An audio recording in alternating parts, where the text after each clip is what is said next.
def nañu tirage au sort lii di coupe du monde 2026.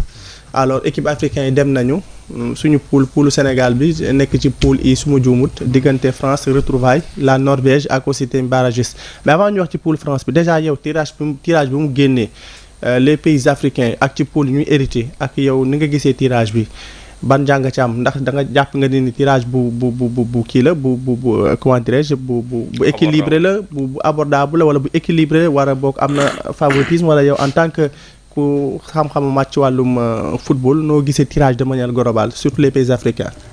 bon si man nag tous les poules ça reste ouvert.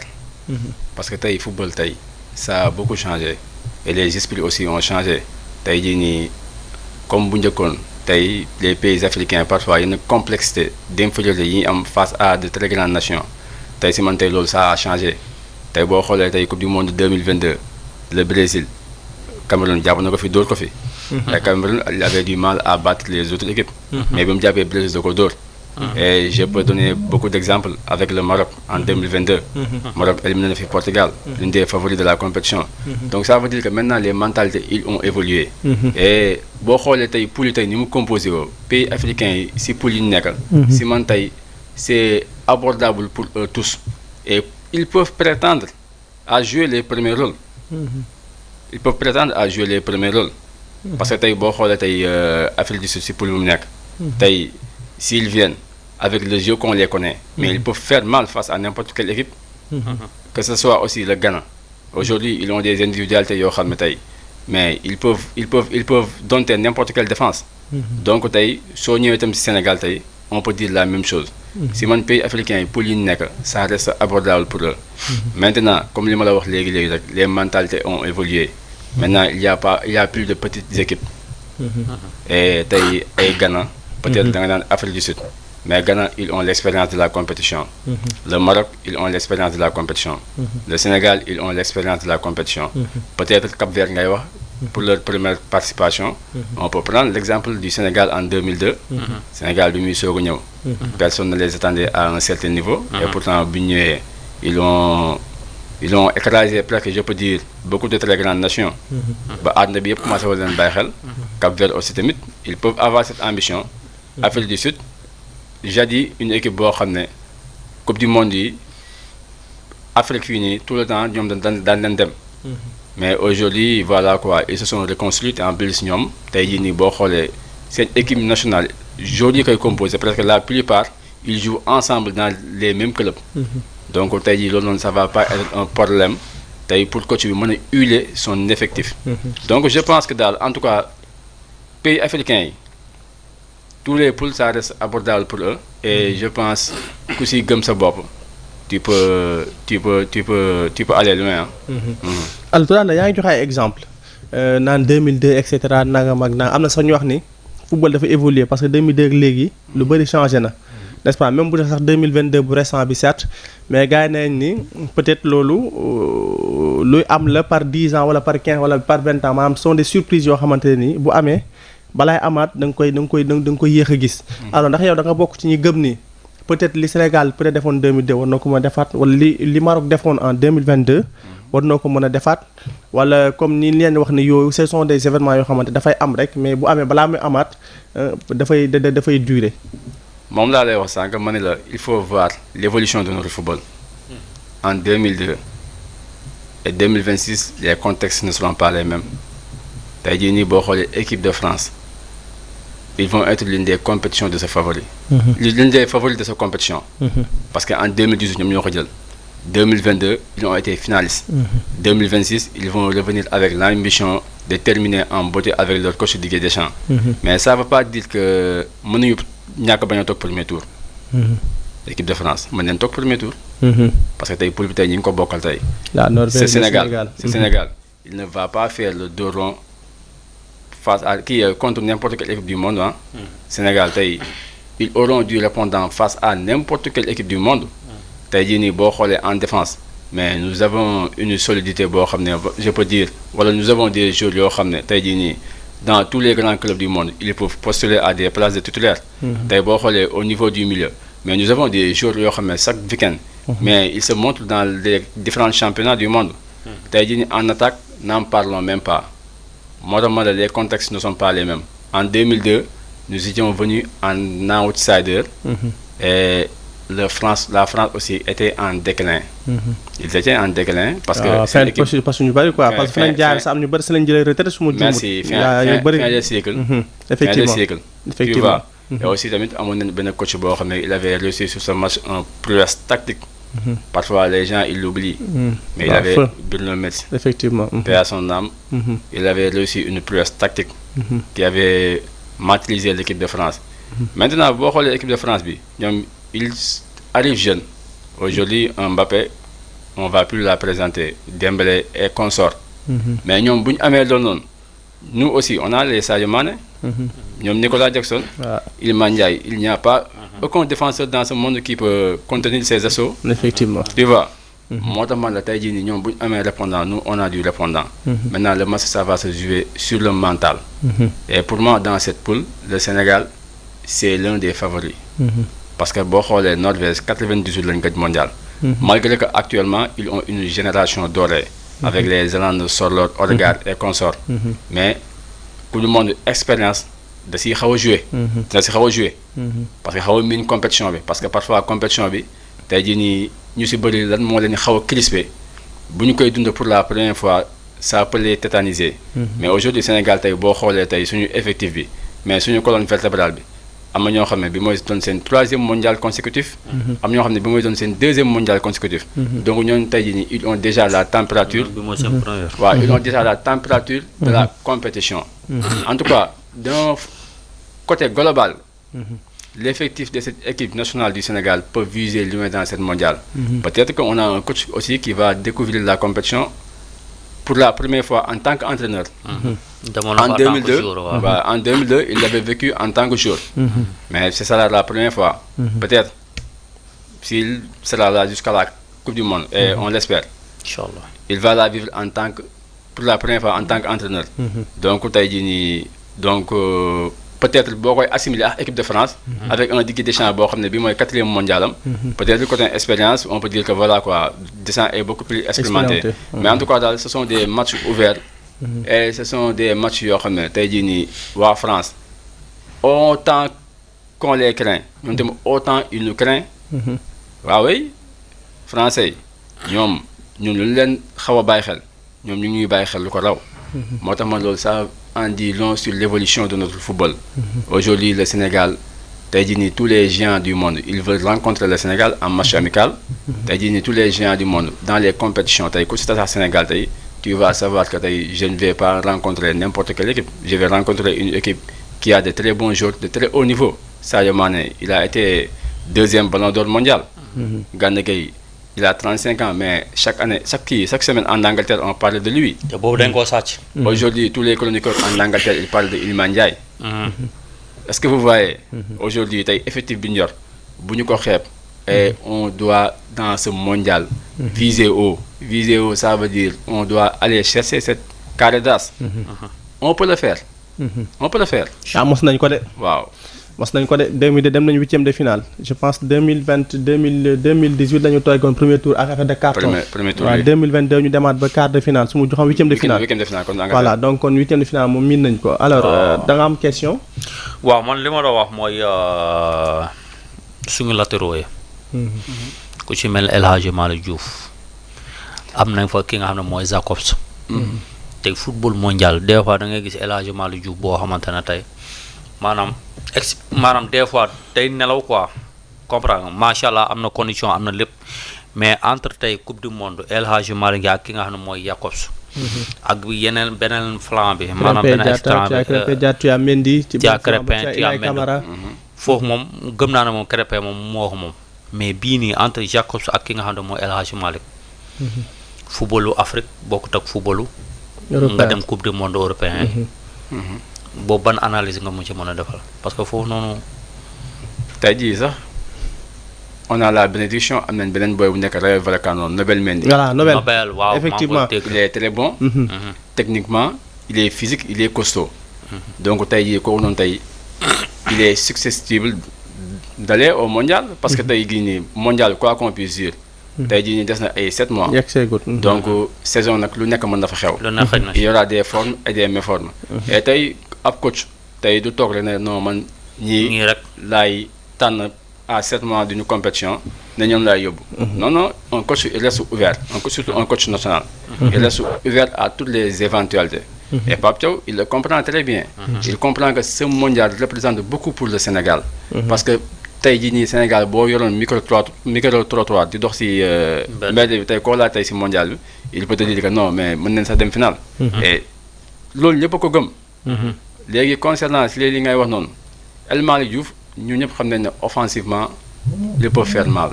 il a des centres yoo xam ne il le dépose sur la tête de l'attaquant. des caviars. Jacobs est beaucoup plus solide défensivement. Maintenant tey jii nii ça va dépendre de l'appréciation du coach. mooy tey comme contre le Brésil il a emmené Jacobs parce que il pense que Jacobs moo daax défendre. face à des ailiers redoutables. maintenant sur les matchs yoo xam ne tey comme supposons nga am benn équipe bu ndaw. tey il peut penser que El Hadji Malick Diouf offensivement laay gën a soxla. parce que coach noonu lay xalaatee. sur chaque détail il pense man jour bii nii kii match bi nii moom laa jàpp ne moom mën a apporter lii nii. coach c'est comme ça qu'il pense. match bu nekk ak lu muy laaj quoi. merci maintenant sur le côté droit comme li ma la wax sànq rek saison de football dafa xaw a gudd. tey Krépin Diatta il peut arriver en méforme. te bu arriver en méforme mais le coach il va obligé d'aller faire d'autres choix. te loolu na ko parce que football amul ay état d'âme. équipe nationale kenn moomu ko. kenn moomu ko. donc prions que ñoom ñëpp ñu nekk en forme. et que au moment des choix coach bi am des problèmes pour faire des choix. te coach bi actuellement il a des problèmes pour faire des choix parce que tey équipe nationale on a un pléthore d'effectifs de qualité boo xam ne tey jii nii coach boo fi tegoon tey mais pour mu ne la guddi ça va être un problème. donc loolu noonu yëpp dañ ci sant yàlla suñu borom. mais ce qui est sûr et certain mooy sur des matchs tey jii nii coach bi mën na xool ne Pathé Ciss moom mooy ëppal njëriñ tey au niveau du milieu. je sors Gana Gueye il met Pathé Ciss. tey jii il peut penser que le petit Ibrahima Mbaye il est beaucoup plus percutant entre les lignes sur certains matchs mais je vais la mettre et je vais mettre dehors un autre attaquant. football daal voilà ça ce sont des appréciations. parce que coach bi il a tout un staff il a tout un staff derrière lui des analystes vidéo et voilà quoi des kii comment dire ça des superviseurs de match yi nga xam ne dañ koy defar rapport donc si loolu noonu lay basé tey jii nii. pour xool la qualité de ces des joueurs à sa disposition pour pouvoir mettre en onze. D'accord alors Soda yaa ngi wax ci 2002 ak coach bi ñu amoon qui était très tactique au-delà sax ci match Sénégal ak France bi yaakaar naa ne sax moom moo permettre Sénégal mu dem ba quart de finale. parce que gis nañu mu abordé contre Suède gis nañu mu abordé contre Danemark da ko c'était de grandes nations à l'époque du football tey yow sa xalaat ban tactique moom la coach war a indi. moom par rapport ak non seulement ci poule bi am comme nag waa complice am ay attaquants yu mag comme wax nga ko tout à l'heure ak Erling Haaland bi nga xamante bu Norvège ñëpp gis nañu ni vraiment exploit bi mu def ci li nga xamante ne moom moo di qualification yi. nombre de buts yi ñuy dugal en moyenne yaakaar naa bokk na ci attaque bi gën a diis. ci compétition bi. tey jii nii la France aussi quoi complice am na ay individualités yoo xamante ne nii aussi tamit aujourd'hui échiquier mondial dañ cee toog tey sa xalaat ban tactique la peut-être coach yi war a employer par rapport face à ces deux équipes yoo xamante ne ni seen attaque bi dañoo fort. waaw maintenant sur certains matchs le Sénégal forcément ils vont se découvrir parce que ils seront obligés possession bi yaa koy téye parce que équipe yu bëri tey dañuy sóoraale attaque du Sénégal. donc forcément ils vont aller derrière peut-être ay Norvège yi nii. wala l'autre équipe qui doit sortir du barrage bi ñuy jouer Sénégal ils vont pas penser que voilà quoi dañuy ñëw dem songo équipe bi tey seen attaquants yi nga xam ne sur une ballon 2 ballons 3 ballons ils peuvent te faire du mal. donc tey jii nii coach bi mooy li ma la wax sànq sur chaque match il saura quelle tactique employer. maintenant pour la France. tey jii nii ñëpp gis nañ ne tey France tey boo leen bàyyee bal bi ils ont des problèmes peut-être la France leur force c'est les plaques c'est les attaques placées. mooy tey ils misent tey sur les vitesses de leurs ailiers. et de Mbappé. tu vois tey moo tax it un Pogba dans le jeu il leur manque beaucoup. parce que Pogba sur une seule passe il pouvait trouver Dembélé ou bien Mbappé. Maintenant, face au Sénégal, ça sera un jeu de yo-yo. Pape Thiaw, il peut venir et penser que ni defal nanga comme que ñom bo len baye ak bal bi, ils vont avoir des problèmes. Maintenant, tay di ni ñom sen tactique la utiliser. Moi, je vais utiliser les attaques placées. Je vais mettre un bloc derrière et dès qu'on récupère la balle, j'ai des flèches devant. On leur donne, ils vont exploiter les espaces.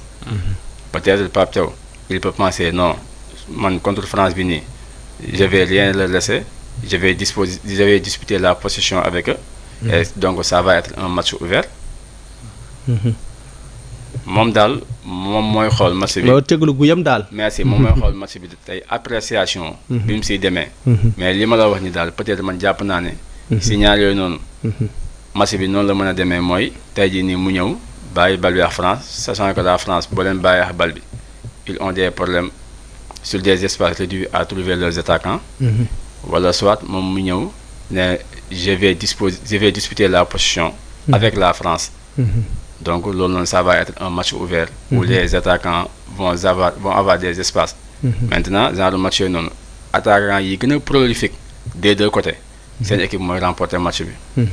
D'accord, amna solo xamna dañ ñëw ak yow ci buñu tëj. Alors Aladji Caporal. Donc rubrique lamb ji tay lan nga ñu indil? Wa vite fait rek comme que temps bi jeexna dembu ci arène nationale amoon nañu lamb joo xamante ne lamb ju neex la ñu ànd ceek ak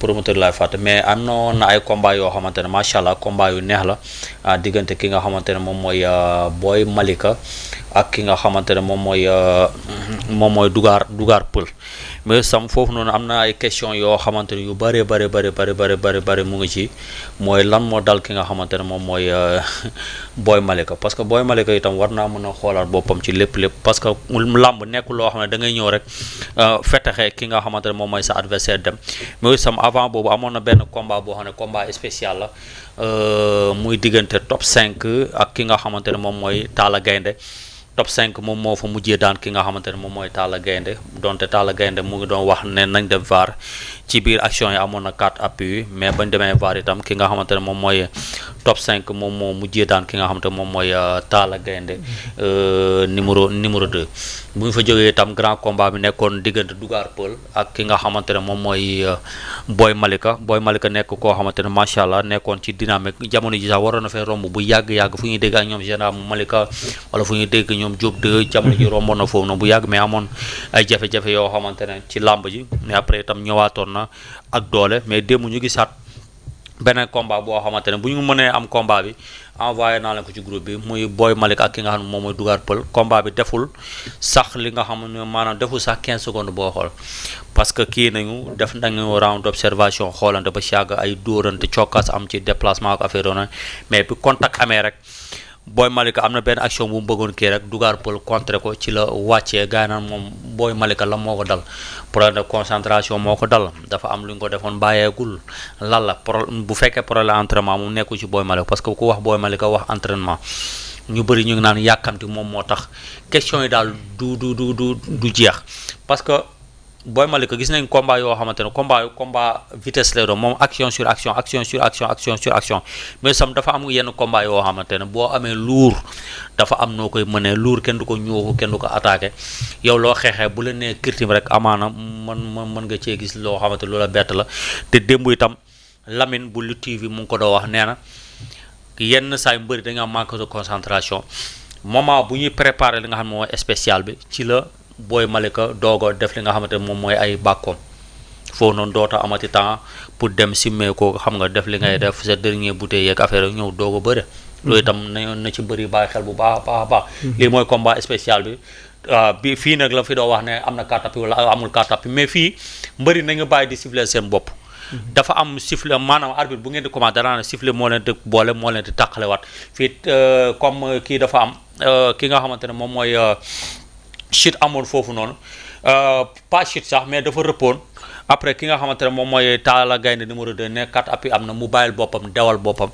comprendre action bi continue la après arbitre bi ne leen kaay leen bëre bu ñu bëre waatee bëre ñu dem génn saako yi ñëwaat mais bu ñu ñëwee à la fin ci la ki nga xamante ne moom mooy top 5 daan ki nga xamante ne moom mooy Talla Gaynde numéro 2 ci jël boo xamante ne jël bu amul werante grand combat bi tam mu nekkoon Dougar Peul ak ki nga xam ne mooy général Safula Boy Malika demal nga liggéeyaat bul xàdd ci làmb ji nekkaatal mais sam nga xoolaat say stratégie bu baax a baax ci làmb ji nan ngay aborder ak poids lourd nan ngay aborder ak poids léger nan ngay aborder ak poids moyen nan ngay aborder ku toll yow ku la sut loolu tam mu nekk loo xamante lu am solo na toogaat ak staffam naan man lan la quoi mais du entraînement xëy na yu ci bëri mooy li mbëri di jànkoonte problème mu jàppale itam ñoom dañ koy am bu baax a baax fi may daanele mu bref rek mooy démb amoon nañu benn jàkkaarloo face à face boo xam ne amoon na fële ci 2STV présenté par Modou Mbaye mu nekkoon face à face boo xam ne mu neex a la parce que ku gis Caatu Yoof ak ki nga xamante moom mooy Fils de Balla di nga ne non jàkkaarloo bu neex a la di nga fa gis ki nga xamante ne moom mooy suñu mbër mi ama neex Talfa gis nañ fa ñi nga xamante ne ñoom ñooy kii waay mbëru waaye mbër bu mën a bëre bi waaye mbër ban tur bi laay fàtte mbër bu mën a bëre bi waaye te mu dëkk mbaaw waaye te mu mën a bëre nii jàppale la ma Zambala ak ki nga xamante ne moom mooy mbër bu neex bi rek Njaga Doole ñu gis fa ne leen Njaga Doole inde mu ne leen bàyyi leen làmb simple bi ngeen di jaawale bëree dóor man dinaa fi dóor mbër rek mu dee man ma am li nga xamante ne moom mooy problème mais gis nañ fa ay face à face yoo xamante ne Fils de Balla ndeysaan combat maanaam mu nar a nekk combat bu neex Fils de Balla ak ki nga xamante ne moom mooy Caatu Yoof na nee na ko yow Fils de Balla yow jàppal ne sama bakkan mu ngi say poos comme que nee nga waaye Yoof amul kenn koo xam ne moo la fa daan dina leer mais aussi nee na bés bu daane ki nga xam ne moom mooy Fils de Balla na ko àdduna nangul mën a bëreem loolu la wax mais ñu gis ñaari taille yoo xamante ne yu ëppante la taille boo xamante ne soit moyen la ak taille boo xamante ne lourd la ki nga xam ne mooy Fils de Balla mais Fils de Balla est-ce que attan na boppam mais taille bi nga xamante ne moom mooy Caatu Yoof yor est-ce que abordé na face à ki nga xamante ne moom mooy Fils de Balla comme mu nekk combat boo xamante ne combat bu neex la entre Yoof ak fi nga xamante ne moom mooy Géejawaay mais boobu itam moo am benn combat boo xamante ne ndeysaan muy ci biir muy ki nga xamante ne moom mooy vite fait ak ki nga xam ne mooy ordinateur combat bu neex la de waaw ordinateur donte jamono ji amoon na défaite face à Njaga Doole mu dóor ko mu kaw après ci la demee Maroc entraîné waat dalluwaat après ñëwaat mu war a daje ki nga xamante ne moom mooy vite fait bu ñu fa loolu daal moo nekkoon en général daal jàkkaarloo bi nga xamante ne amoon na fa démb man Talfa nag ak ki nga xam ne mooy ama neex gis nañu Talfa boo xamante ñëw na xam nga soobu na ama neex xam nga di ko waaxook affaire na ama neex nee na ko yow fi ma jaana say morom foofu laa jaar ak yow mun a wax ba duma la dóor duma la daan ama neex itam réplique ko ne yow doo am dara comprendre mu nekkoon comme jàkkaarloo boo xam ne jàkkaarloo bu neex la fi may daanale mooy taay mi ngi ci mbëri jàkkaarloo yi pour jaay bés bi la pour jaay seen bopp la pour woo ay seen mbokk la kon mbër mënoo dem face à face ba pare doo am temps boo xamante moom nga war pour jàkkaarloo ak ki nga xamante moom mooy sa taw léegi dinañ gis na face à face yi mbër yu ndaw yi même pas 15 secondes ñu leen merci wala 30 secondes ñu leen merci loolu itam jaru ko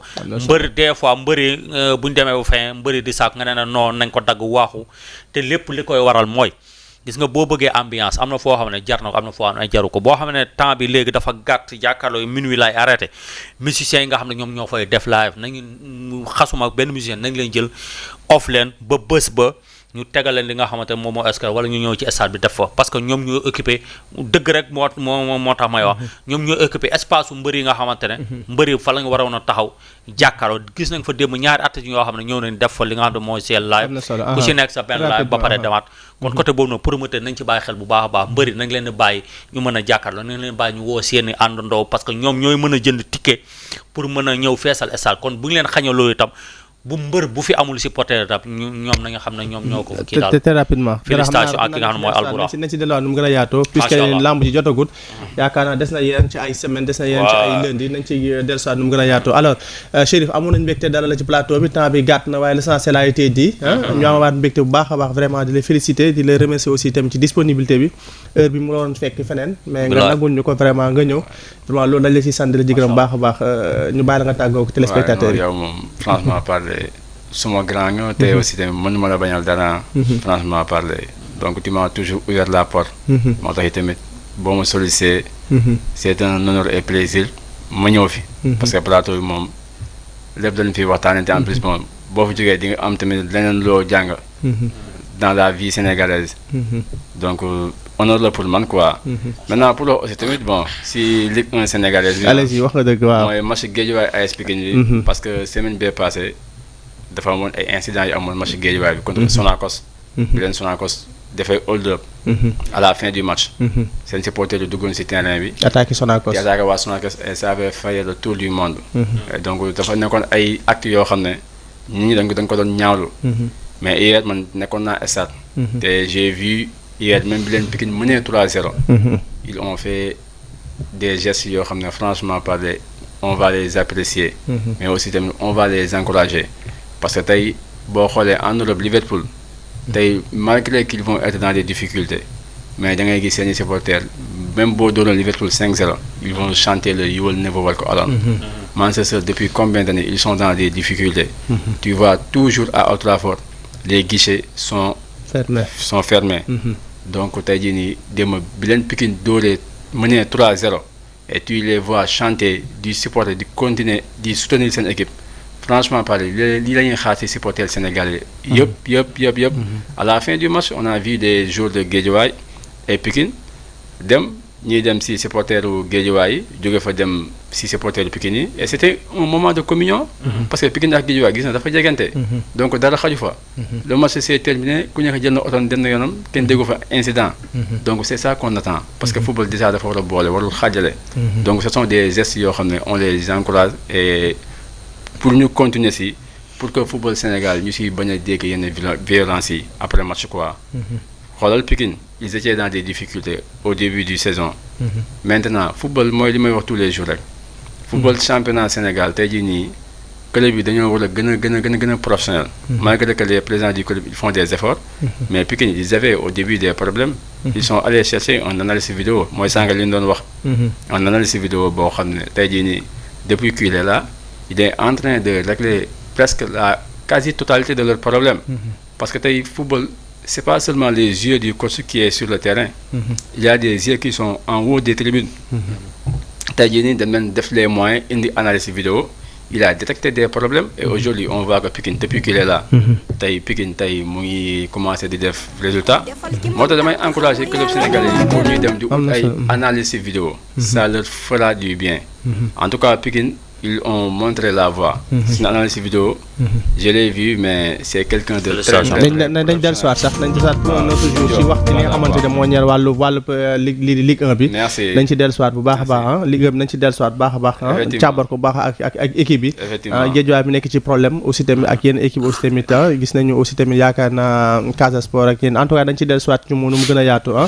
incha allah yow moom kër gi sa kër la. kër gi sa kër gi heure boo soxlaa rek incha allah rabi moom parce que li ngay wax xam-xam la te aussi tamit ñëpp ñu ci jëriñu.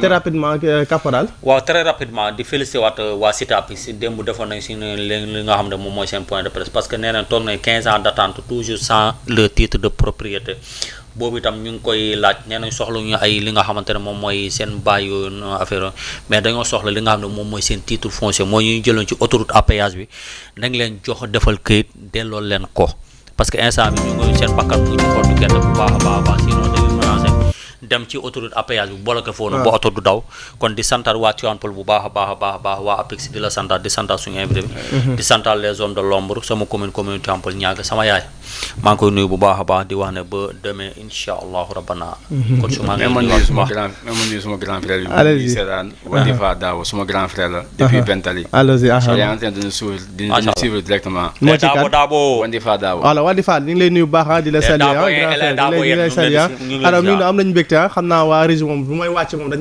may dóorte ay cours dañ may dóorte mais quand même mi ngi noonu émission moo neexoon di remercier bu baax a baax Chérif Maxsou Dabo tey ñu fas waxtaan ak moom ci wàllum football di remercier aussi Alaaji Caporal remercier les hommes de l'ombre Nouroudine Sall fego ak Mamour Gueye ak moom Mariam Toumou ñu farale ci xarale gi donc on donne rendez-vous